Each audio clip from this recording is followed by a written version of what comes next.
लो, तुम तो फिर से हंस दी। जब बहू ने खा ली हंसने वाली दवा। किशनगढ़ गांव में कीर्ति अपने बेटे दिवाकर और बहू अंशु के साथ रहा करती थी। तीनों बहुत ही हंसी खुशी अपना जीवन व्यतीत कर रहे होते हैं। अरे बहू, आज खाना मैं बना देती हूँ। नहीं माँ जी, आप क्यों तकलीफ कर रही हैं? आप आराम कीजिए, खाना मैं ही बनाऊंगी। कितनी अच्छी बहू मिली है मुझे, भगवान ऐसी बहू सबको दे। सब कुछ ठीक चल रहा होता है कि एक दिन गलती से अंशु हंसने वाली दवा खा लेती है। बस उस दिन से सब कुछ बदल जाता है। अरे बहू, मेरे घुटनों में बहुत दर्द हो रहा है, जरा बाम तो दे दे। अरे बाम लगा कर क्या करोगी माँ जी? मैं पाँव दबा देती हूँ। अरे एक तो मुझे पाँव दर्द हो रहा है, ऊपर से तुम हंस रही हो। आई एम सॉरी माँ जी। अरे फिर से हंस रही है, जा तू मेरे कमरे से, मुझे तुझसे बात नहीं करनी। हे भगवान, ये क्या हो गया? अब माँ जी क्या सोचेगी? 2 दिन बाद कीर्ति घर में किटी पार्टी रखती है। उसकी सभी सहेलियां घर आने वाली होती हैं। अरे बहू, मेरी कुछ सहेलियां आज दोपहर को घर आने वाली है, आज कुछ खाने में अच्छा सा बनाना। सहेलियां? क्यों, मेरी सहेलियां नहीं हो सकती क्या? तुम फिर से हंस रही हो। नहीं माँ जी, मैं हंस नहीं रही हूँ। अरे फिर से हंस रही हो और बोल रही हो कि हंस नहीं रही। नहीं माँ जी, मैं तो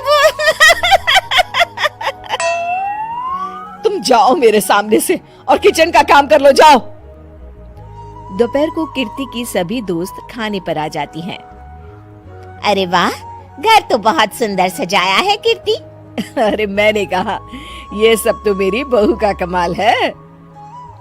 अरे वाह, बड़ी गुनी है तुम्हारी बहू तो। हाँ हाँ, खाना भी अच्छा बनाया है।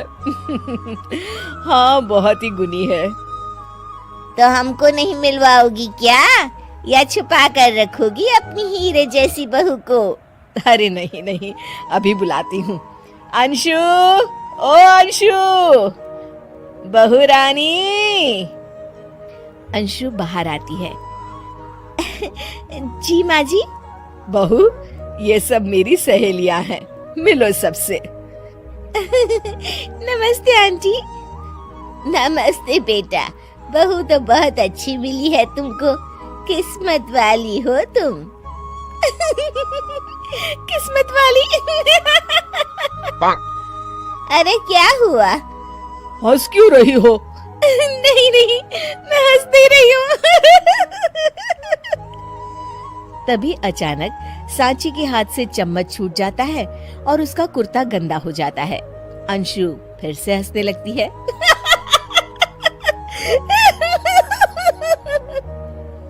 इधर सब सहेलियां गुस्सा होकर चली जाती हैं। कीर्ति भी नाराज होकर अपने कमरे में चली जाती है। हे भगवान, ये मैंने क्या कर डाला? इस तरह से तो माँ जी और उनकी सहेलियां नाराज हो गई। अगले दिन, बहू, ओ बहू, किधर हो? जी माँ जी।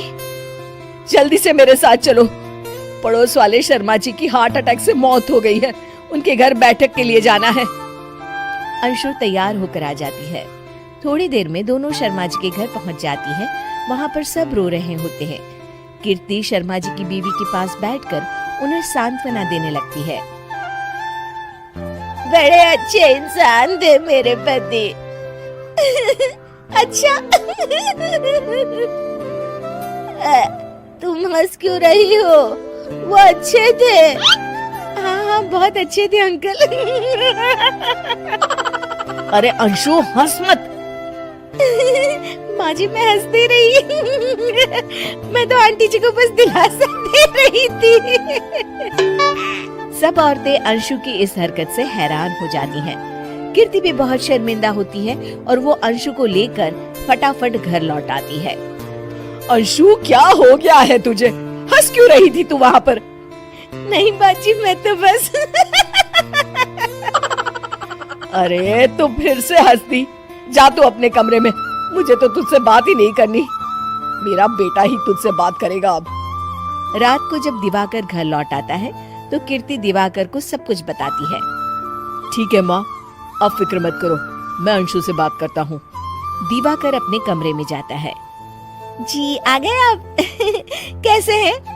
मैं तो ठीक हूँ, बस सर में हल्का दर्द है। सर में दर्द?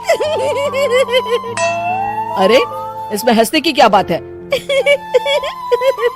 नहीं, मैं हंस नहीं रही हूँ। मुझे तो फिक्र हो रही है आपकी। एक तो मेरे सर में दर्द है, ऊपर से तुम हंस रही हो। अरे कैसे समझाऊं मैं आपको? मैं हंस नहीं रही। अंशु, तुम इस घर से चली जाओ।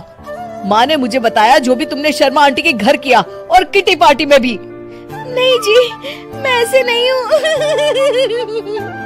तो अभी क्या हुआ था? क्यों हंस रही थी तुम? रुकिए, मैं आपको सब कुछ बताती हूँ आपको सब कुछ। अंशु डायरी में लिखकर दिवाकर को पढ़ने देती है। कुछ दिनों पहले मैंने गलती से हंसने वाली दवा पी ली थी, जिसकी वजह से ये सब हो रहा है। इसका असर कुछ दिन और रहेगा। अरे तो तुमने ये सब पहले क्यों नहीं बताया अंशु? वो मैंने माँ जी को बताने की बहुत कोशिश की, मगर उन्होंने सुना ही नहीं। अरे ठीक है, मगर वादा करो जब तक दवाई का असर ठीक नहीं हो जाता तुम घर से बाहर नहीं जाओगी। नहीं जाऊंगी, और हंसूंगी तो बिल्कुल नहीं।